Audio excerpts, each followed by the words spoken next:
Shri Ganesha Sharada Gurubhyo Namaha Ramaya Ramabhadraya Ramachandraya Vedhase Raghunathaya Nathaya Sitaya Pataye Namaha. Welcome to all for this session on Ramayana to chapter 66 of Ayodhya Kanda.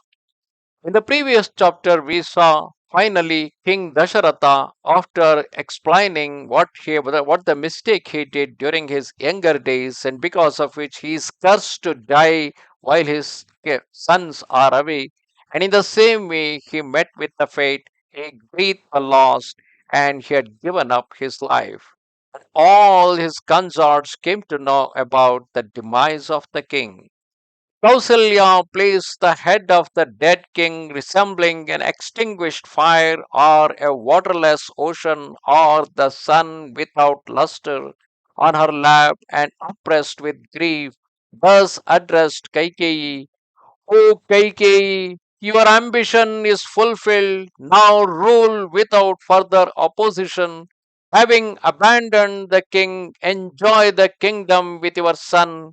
O you of evil conduct, Rama having departed, and the king also, I resemble a traveler on the dangerous and difficult path, bereft of his companions. There is no further joy in life for me. Alas, what woman bereft of her lord, her deity, desires to continue to live? Kaikeyi alone is such a one, having abandoned all virtue, greedy disregard the consequences of their acts, like a hungry man devouring poisonous food without considering its effects. Alas, Kaikeyi has destroyed the dynasty of Raghu at the instigation of a hunchbacked woman Mantara.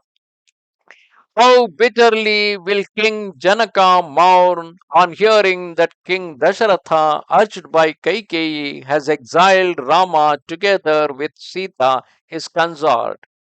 The lotus eyed Rama, not knowing the king is dead, is unaware that I today am masterless and a widow. The daughter of King Janaka, the wretched Sita, unworthy of affliction, will suffer intensely in the forest.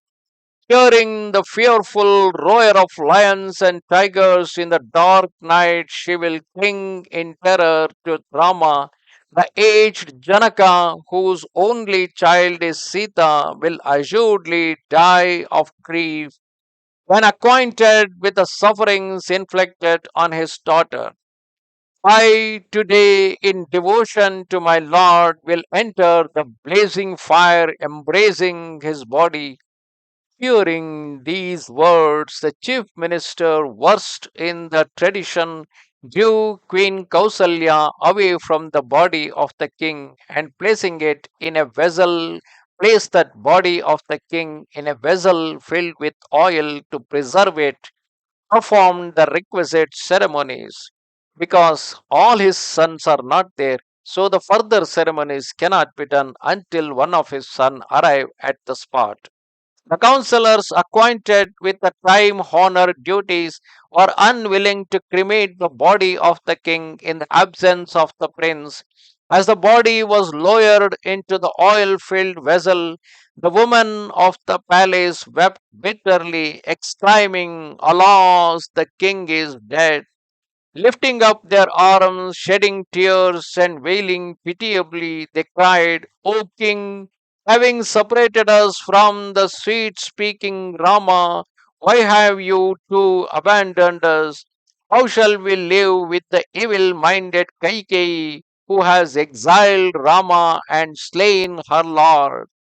Alas, Sri Rama, the chief support of our life, has gone to the forest, relinquishing his royal portion. How can we live under the reproaches and tyranny of Kaikeyi in the absence of Rama and of you?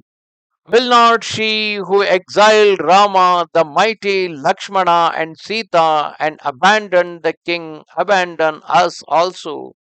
Then the chief queens, the consorts of King Dasharatha, overwhelmed with sorrow, shedding tears, felt themselves bereft of all happiness, like the night without a moon, or a lovely and youthful woman bereft of her lord.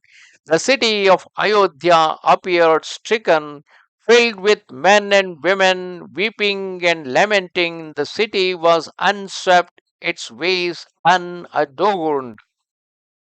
The great sovereign, having through grief at the separation from his son, given up his life, the queens wept lying on the ground till the sun sank below the horizon and the dark night crept on.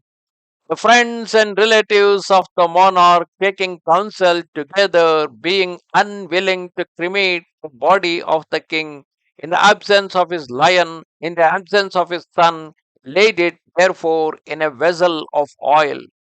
The king being dead, the inhabitants of the city filled the streets and courts, mourning for their lord, causing Ayodhya to resemble the night bereft of stars. Men and women gathered together, envying against the mother of Bharata, Queen Kaikeyi.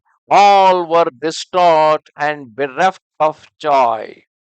Thus ended chapter 66 of Ayodhya Kanda in Ramayana, where everybody were filled into the deep sorrow. Once again, earlier they were already in the sorrow as with Rama going into exile, and now it got added with the problem of Dasharatha being dead, and there is no heir to the throne to take care of the state.